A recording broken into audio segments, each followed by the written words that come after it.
परमेश्वर की ओर से जिब्राइल स्वर्गदूत गलील के नासरत नगर में एक कुंवारी के पास भेजा गया, जिसकी मंगनी यूसुफ नामक दाऊद के घराने के एक पुरुष से हुई थी। उस कुंवारी का नाम मरियम था।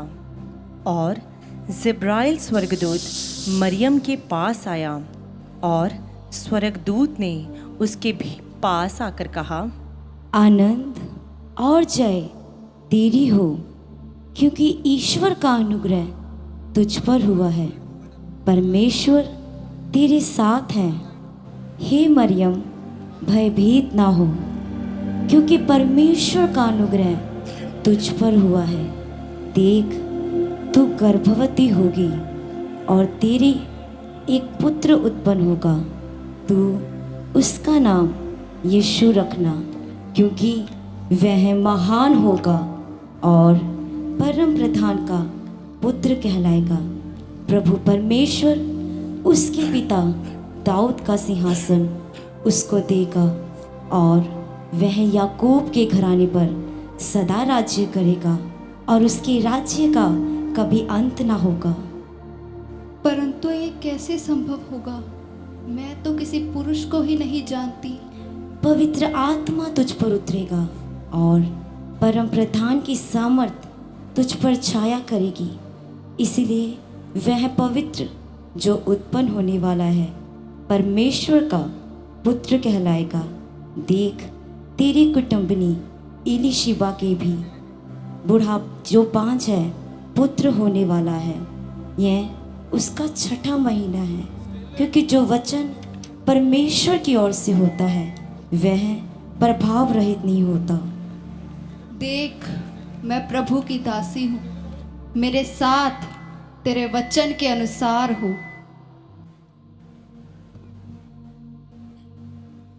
उन दिनों में मरियम पहाड़ी देश में यहूदा के एक नगर को गई और यकरिया के घर में जाकर उसने एलिशबा को नमस्कार किया। जो ही एलिशबा ने मरियम का नमस्कार सुना, त्यों ही बच्चा उसके पेट में उछला और एलिशबा पवित्र आत्मा से परिपूर्ण हो गई और उसने बड़े शब्द से पुकार कर कहा, तू स्त्रियों में धन्य है, तेरे पेट का फल धन्य है। ये अनुग्रह मुझे कहाँ से हुआ कि मेरे प्रभु की माता मेरे पास आई?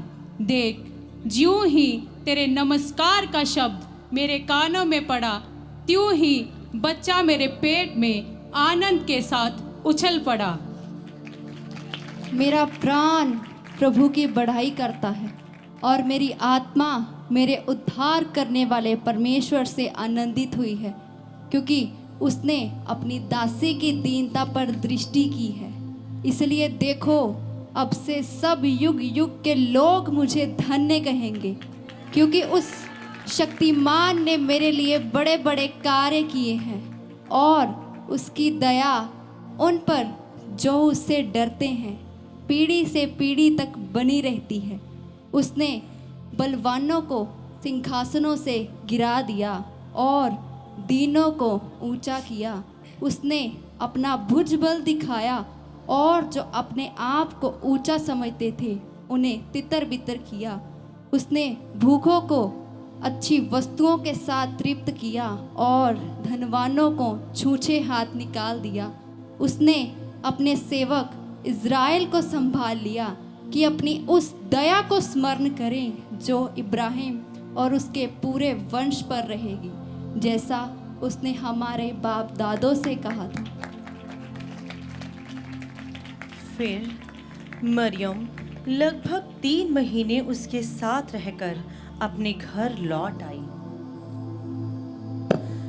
यीशु मसीह का जन्म इस प्रकार से हुआ कि जब उसकी माता मरियम की मंगनी यूसुफ के साथ हो गई, तो उनके इकट्ठा होने से पहले ही वह पवित्र आत्मा की ओर से गर्भवती पाई गई। उसके पति यूसुफ ने, जो उस धर्मी था और उसे बदनाम करना नहीं चाहता था, उसे चुपके से त्याग देने का विचार किया।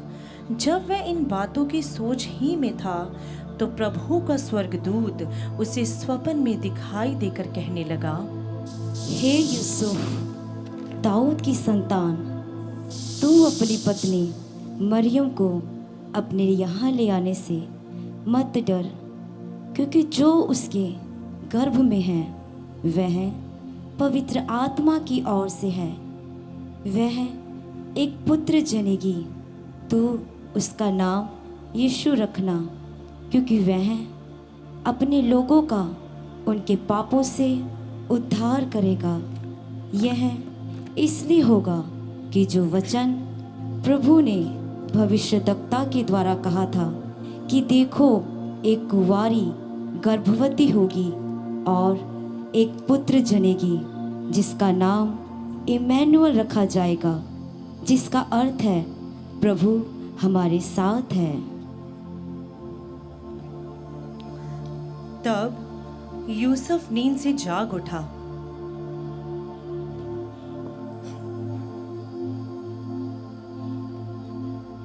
ये मैंने क्या देखा? क्या ये स्वप्न प्रभु की ओर से था? हाँ, ये आज्ञा परमेश्वर की ओर से हुई है। अब मैं जाता हूँ और मरियम को अपने साथ ले आता हूँ। फिर यूसुफ प्रभु के दूत की आज्ञा के अनुसार अपनी पत्नी को अपने यहाँ ले आया, और जब तक वह पुत्र ना जनी तब तक उसके पास ना गया।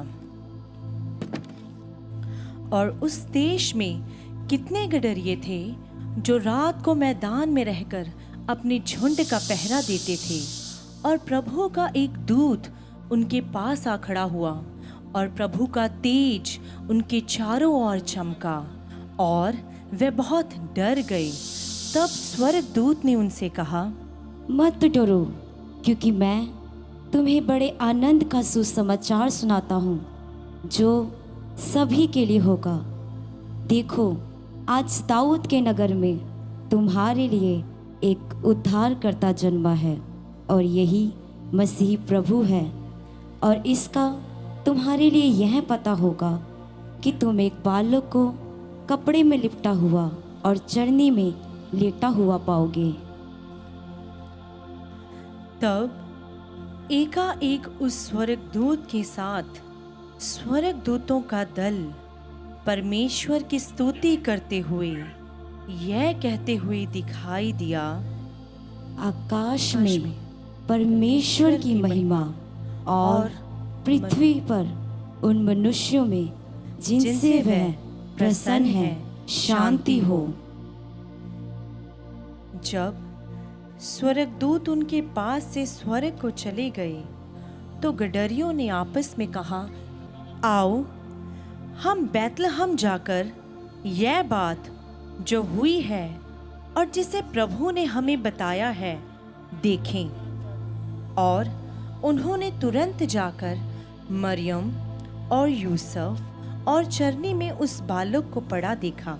तब राजा, जिन्होंने पूर्व में तारे को देखा था, वह उनके आगे आगे चला, और जहाँ बालक था उस जगह के ऊपर पहुंचकर ठहर गया। उस तारे को देखकर वे अति आनंदित हुए। उन्होंने उस घर में पहुंचकर उस बालक को उसकी माता मरियम के साथ देखा, और मुंह के बल गिरकर बालक को प्रणाम किया, और अपना अपना थैला खोलकर उसको सोना, लोबान और गंधरस की भेंट चढ़ाई।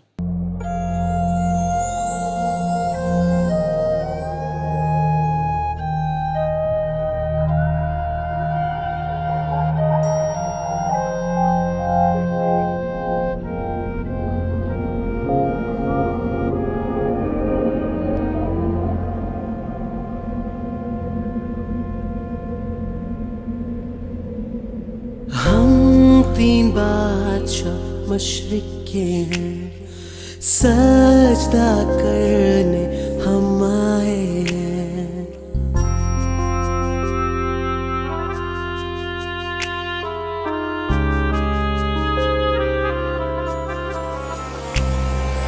हम तीन बादशाह मशरिक के हैं, सजदा करने हम आए हैं। सफर दूर का पीछा नूर का करके हम आए हैं। ऐ रात के तारे अजूबा, शाही तारे खुशनुमा, आगे चल के राह दिखा के काबिलों तक पहुंचा।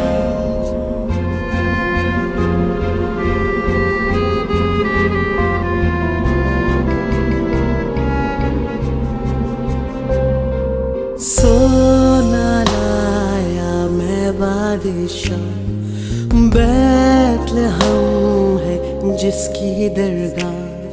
ये आश्कार है तू ताजदार है, अबदी शहंशाह।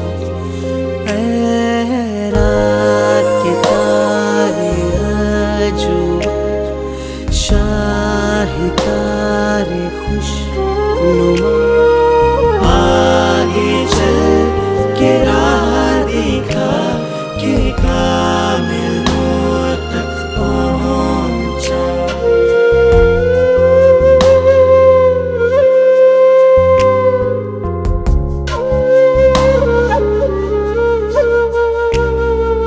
मैं लुबान साथ लाया हूँ ताकि तुझको नजर मैं दूं।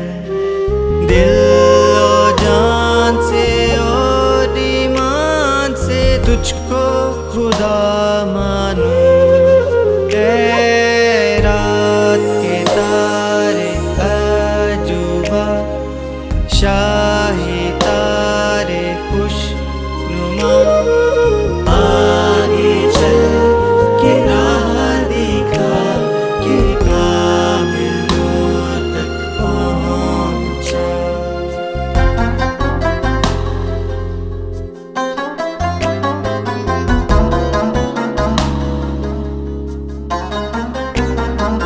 मुझ में लाया मौत का निशान, क्यों के देगा तू अपनी जान। दुख उठा के खून बहा के होगा मसीह कुर्बान। ऐ रात के तारे अजूबा, शाही तारे खुशनुमा, आगे चल के राह दिखा के काबिलों तक पहुंचा। और इस प्रकार से हमारे मुक्तिदाता का जन्म हुआ, जो हमारी निजात का कारण हुआ, ताकि जो कोई उस पर विश्वास करे वह नाश न हो परंतु हमेशा का जीवन प्राप्त करे। आमीन।